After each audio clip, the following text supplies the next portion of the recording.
Hello everyone, I welcome to all on my YouTube channel @reasoning with Pinky Verma। I hope आप सब बहुत अच्छे होंगे और आपकी प्रिपरेशन एकदम ज़बरदस्त चल रही होगी। क्यों ज़बरदस्त चल रही होगी? क्योंकि आपका एग्ज़ाम बस अगले 10 से 12 दिन के अंदर आपका आरआरबी पीओ या फिर आरआरबी क्लर्क का एग्ज़ाम है, दैट इज़ 3 अगस्त को। तो देखा जाए तो अब आप सिर्फ मॉक प्रैक्टिस कर रहे होंगे, स्पीड गेन करनी है क्योंकि कॉन्सेप्ट नाम की चीज़, तो मेरे अकॉर्डिंग तो आपने अपना सिलेबस वगैरह सब शिद्दत के साथ अच्छे से कंप्लीट कर लिया होगा। अब आपकी बारी आती है किस पे? स्पीड बूस्ट अप करने के लिए, स्पीड निकालने के लिए। तो आपको जैसे ही पता है कि आपका सबसे ज़्यादा वेटेज, अगर रीजनिंग में हम बैंकिंग एग्जाम में रीजनिंग की बात करें तो सबसे ज़्यादा वेटेज हमारे सिटिंग एंड पजल का होता है। एक वीडियो मैंने सिटिंग अरेंजमेंट की पिछले वीडियो में आपको अपलोड करके दिया था, उसी तरीके से आज के इस वीडियो में हम देखने वाले हैं पजल को कैसे सॉल्व किया जाता है और कौन सा बेस पजल मंथ के साथ साथ जब आपके सामने डेट भी गिवन हो तो पजल को सॉल्व करने का तरीका क्या होगा और हम जल्दी से कैसे अप्रोच को सॉल्व कर सकते हैं। तो आपके सामने पहला क्वेश्चन गिवन है, 8 person A to H visited Taj Mahal. 8 person है जो ताजमहल विजिट कर रहे हैं डिफरेंट डेट को। डेट कौन कौन सी आपके सामने मेंशन है? 3 और 10 तारीख को वो विजिट करते हैं, but on a different 4 month. 4 month हैं, 2 डेट है, दैट्स मीन 4 मंथ में 2 डेट है। 8% ऑक्यूपाइड हो चुके हैं और मंथ आपके सामने एक्सप्लेन किया गया है, that is April, May, June and July. तो सबसे पहले हम इसका फॉर्मेट बनाते हैं कि किस तरीके से हमें इसे एग्जाम में सॉल्व करना होगा। मंथ आपके कौन कौन से हैं यहाँ पर? अप्रैल, फिर मई, फिर जून और फिर आपके सामने है जुलाई। ठीक, अब हर मंथ में 2 डेट भी आपके सामने गिवन है। पहला है 3 और 10, सेम एज हम लेंगे मई की 3 और 10, फिर सेम एज हम लेंगे जून की 3 और 10, एट लास्ट फिर से हम लेंगे जुलाई की 3 तारीख और 10 तारीख। अब ये फॉर्मेट 3 से 10, 3 से 10, 3 से 10 और 3 से 10 के बीच में ये हमारा फॉर्मेट है। इसी फॉर्मेट में हमें पर्सन को अरेंज करना है, but not necessary in same order. That's means A से एच तक इसी सीक्वेंस में नहीं ऑर्डर कर देना, उसके लिए उसने कुछ स्टेटमेंट दिया है।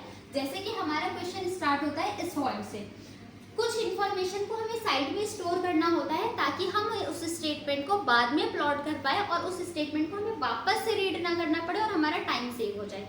जैसे कि यहाँ पर गिवन है जी विजिटेड आफ्टर डी। क्या आपको इस फर्स्ट स्टेटमेंट से कुछ भी डेफिनेट इन्फॉर्मेशन मिल रही है कि आप जी और डी को कहाँ प्लॉट करने वाले हो? ऐसा कुछ भी नहीं मिल रहा है। तो हम जी विजिटेड आफ्टर डी, डी के आफ्टर कौन विजिट करेगा? जी। हमने इस इंफॉर्मेशन को साइड में स्टोर कर लिया। 2 person visited between D and G, D और जी के बीच में 2 पर्सन आएंगे, डेफिनेट हुआ। आगे देखते हैं 1 person visited between B and E, E who visited just before C. वो क्या कहना चाह रहा है कि 2 पर्सन किसके किसके? 1 person visited after B and E who visited before C, that's mean C के जस्ट बिफोर कौन होना चाहिए? ई।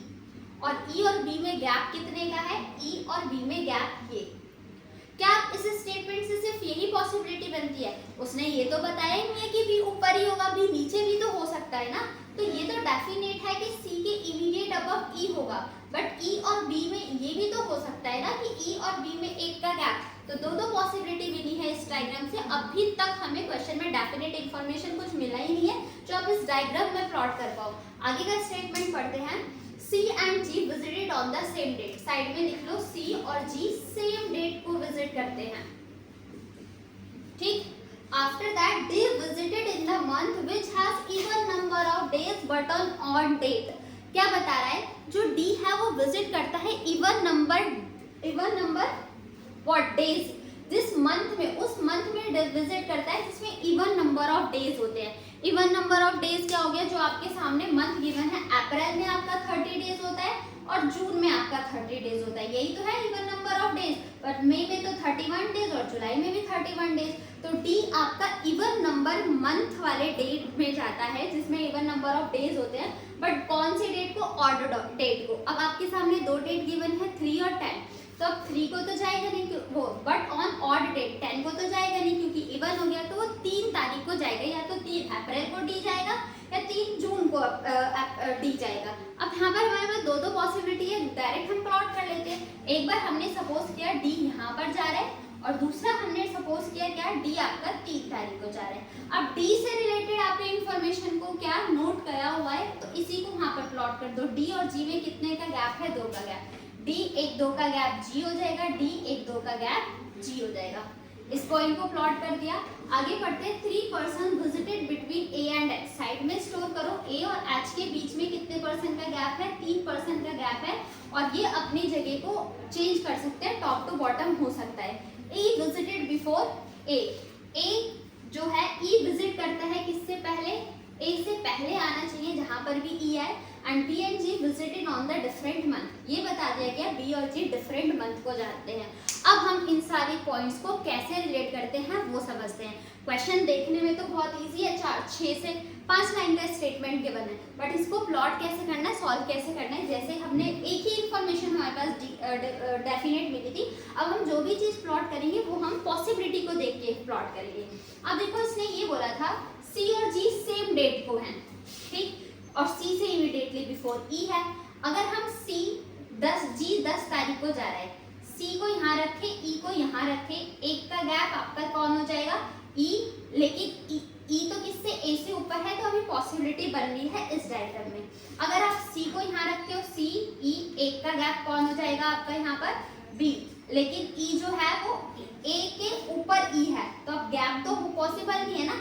अगर मैं यहाँ पर सी को रख दूं और ई को रख दूं, ए के ऊपर ई आना चाहिए, क्या आप यहाँ पर ए प्लॉट कर पाओगे, नहीं, तो ये वाला पॉसिबिलिटी कैंसल। अब बस एक ही जगह बची है कि सी इस तारीख को जाएगा, सी से जस्ट अबव ई होगा, ई और बी में एक का गैप हो जाएगा, बी नीचे भी हो सकता था, अभी पॉसिबिलिटी हम देख लेंगे।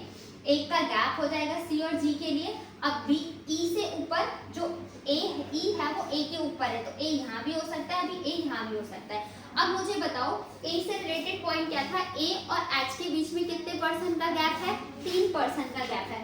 तो क्या आप यहाँ से ए और एच में 3% का गैप कर पाओगे, नहीं, तो ये डायग्राम आपका कैंसल आउट होता है। नेक्स्ट में देखते हैं। अगर हम सी जी 10 तारीख को है, तो अगर हम सी को भी 10 तारीख को रखें तो यहाँ तो हम पॉसिबल ही नहीं हो पाएगा, तो हम सी को यहाँ पर रखते हैं। सी से जस्ट अबव कौन हो जाएगा आपका, ई और बी में एक का गैप, और जो ई है वो ए से ऊपर है। अब ई और ए से ऊपर है, तो ई और एच के बीच में कितने का गैप होना चाहिए, 3% का गैप होना चाहिए। अगर हम ए को यहाँ रखते तो 3% का गैप पॉसिबल नहीं है, तो ए को हम यहाँ रखेंगे। ए 1 2 3 का गैप यहाँ पर कौन हो जाएगा, एच, और बचा हुआ नाम कौन है, एफ। आपकी सारी कंडीशन फुलफिल हो गई, आपका ये करेक्ट आंसर हो जाएगा। अब इससे रिलेटेड कुछ भी क्वेश्चन पूछा जाए हम इजीली उसका आंसर दे सकते हैं। आई होप आपको कॉन्सेप्ट समझ में आया होगा कि क्वेश्चन को हमने कैसे प्लॉट किया है। And if you like this video, then share it maximum and maximize this video reach of this session, and comment in the comment box कि आपको वीडियो कैसी लगी और आपको किस टाइप का और कंटेंट चाहिए। मैं वैसे ही कंटेंट आपको प्रोवाइड करूंगी। And thanks to all of you, all the very best. Please like, share and subscribe my channel.